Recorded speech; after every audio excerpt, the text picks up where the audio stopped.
have 4 objects in front of me: a floater, a children's handwriting book, a wig, and a dog leash. As random as this combination might seem to you, each of these objects symbolizes an important lesson I have learned this year.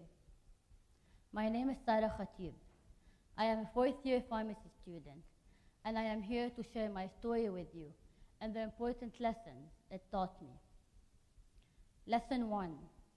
Sometimes giving up is the way to survive.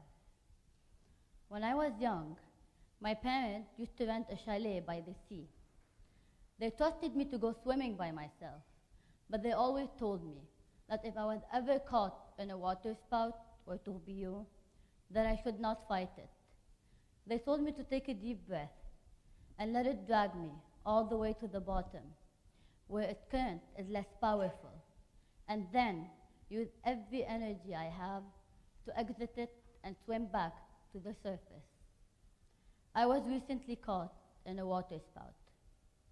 It all started in 2008 when I was diagnosed with a benign tumor in my right elbow, which I had to remove surgically. In 2012, the tumor recurred and I had to remove it again.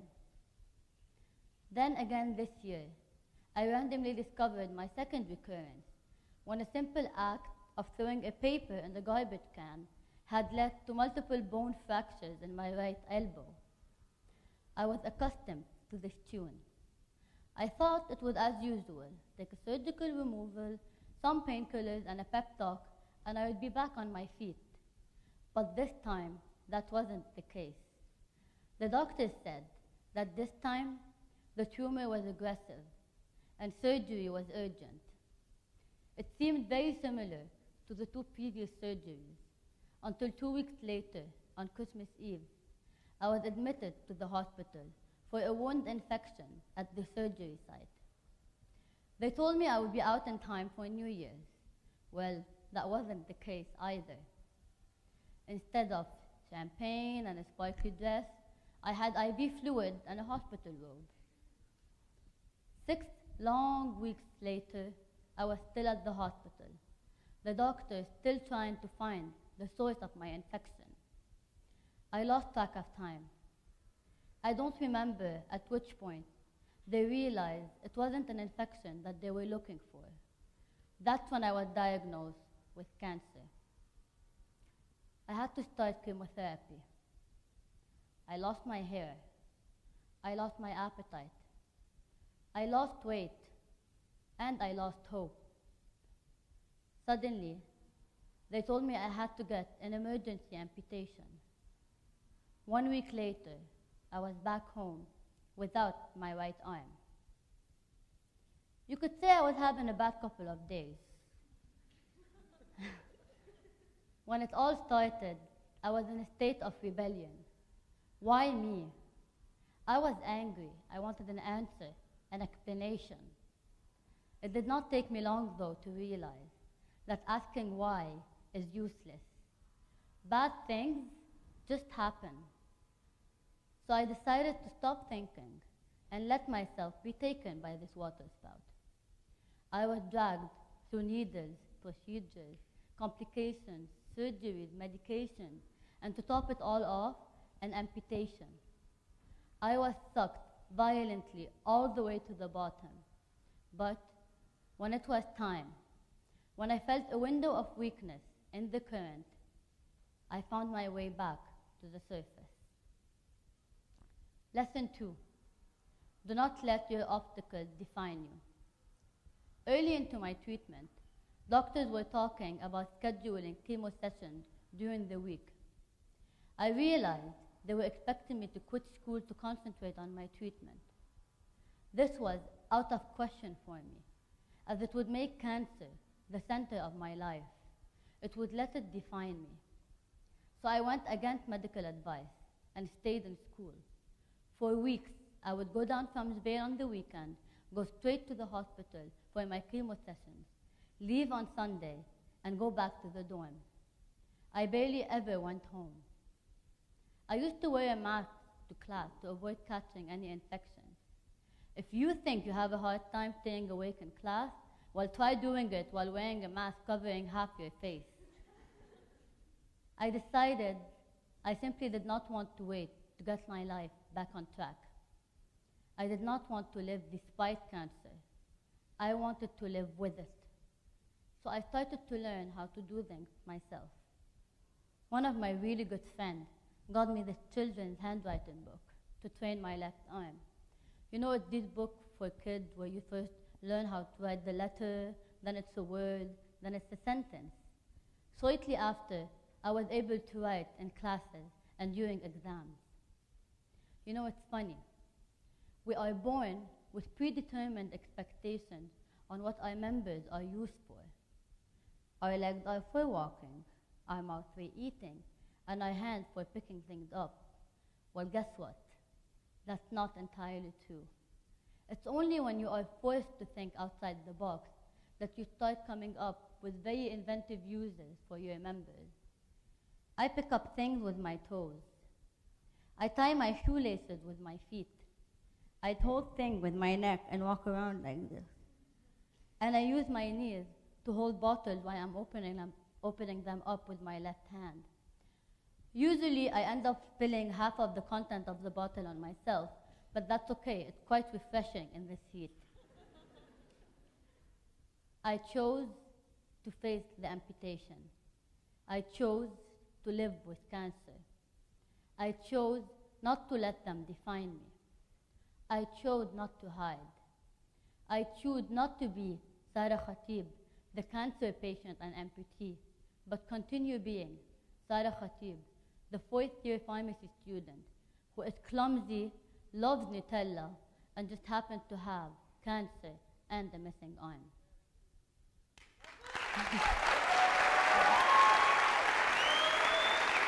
I'm not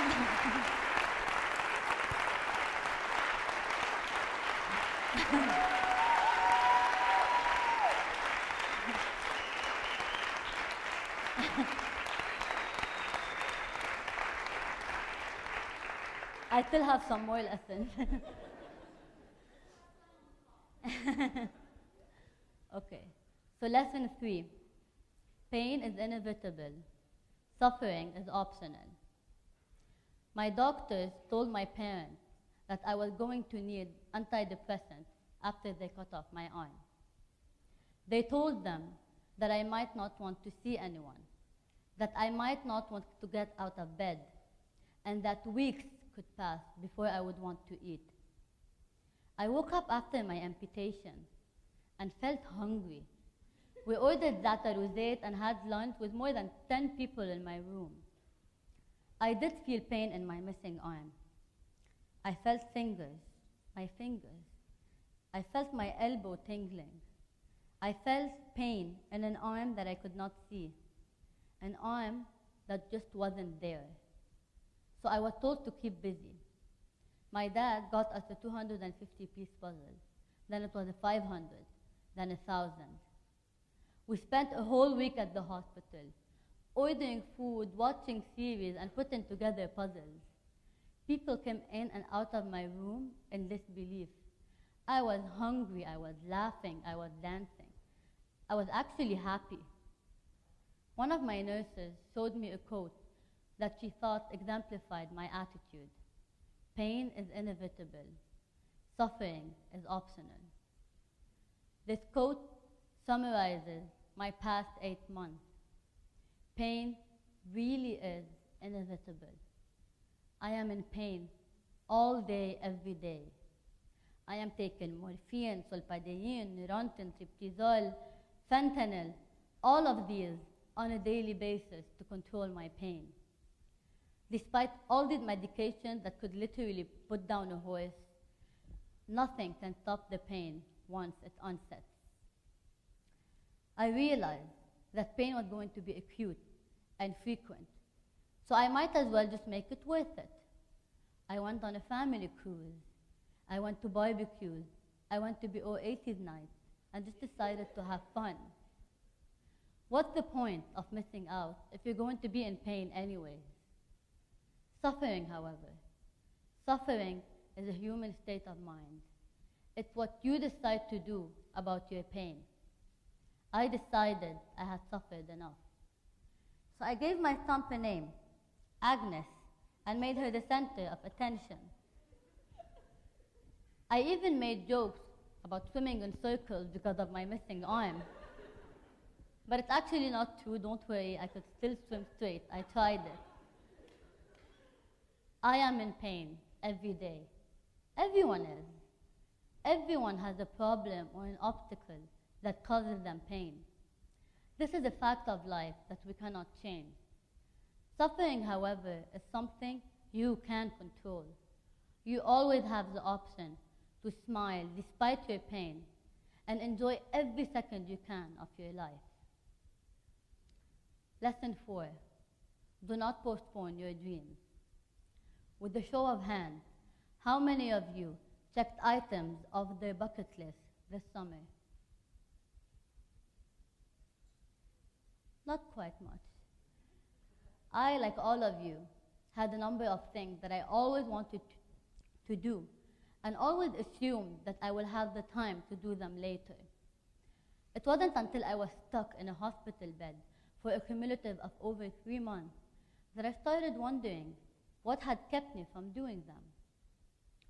So I decided that as soon as I am back on my feet, I will start checking items off my list. My parents got the list going by checking off the first item, buying a dog. After 22 years of convincing, little Stewie finally joined the family. I went to see my favorite band, Coldplay, live in concert in London. I waited for 54 minutes in the cold in Paris just to see the Eiffel Tower sparkle at midnight. I went to the beautiful Greece, and I woke up at 3 a.m., took tramway, went clubbing, just to experience the famous lifestyle and nightlife of Mykonos. I went to see the Highland in Scotland and went on a whiskey tour despite all my medication. Please don't tell my doctors.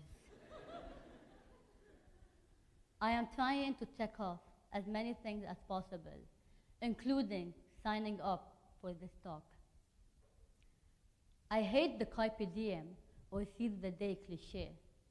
I found it so ridiculous how people use it so often with so little meaning. But when you are stuck in a hospital bed, wondering if you will ever have the chance to achieve your dreams, then you start valuing this cliché. Do not wait until you are in this hospital bed to follow your dreams.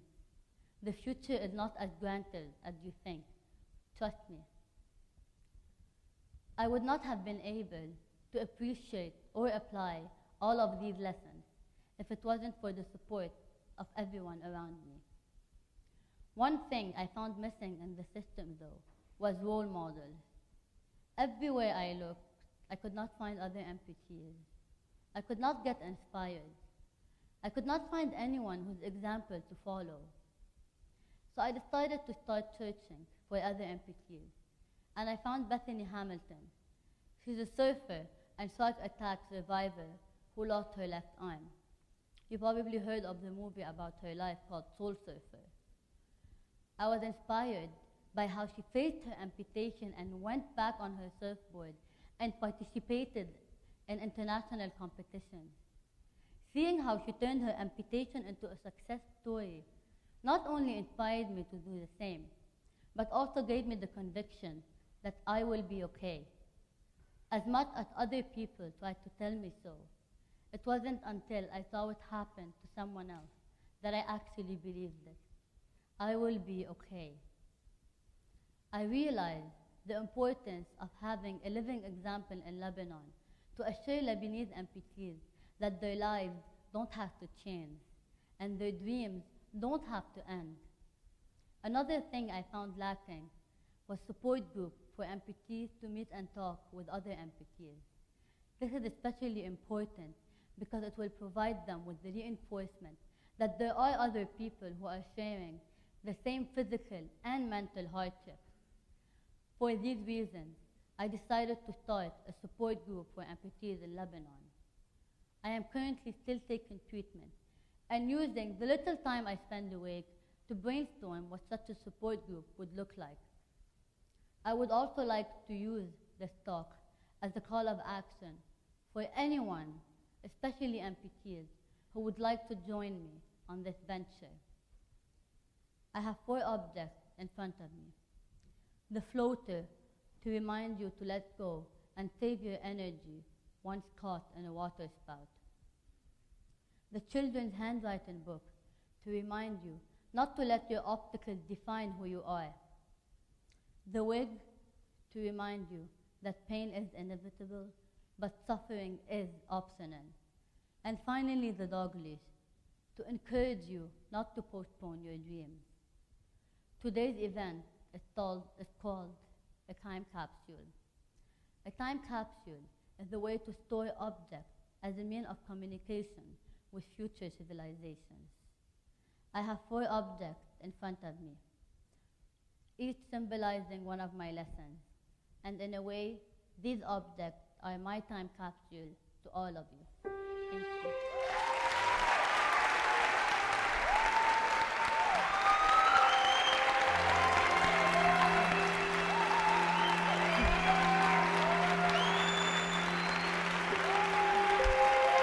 you.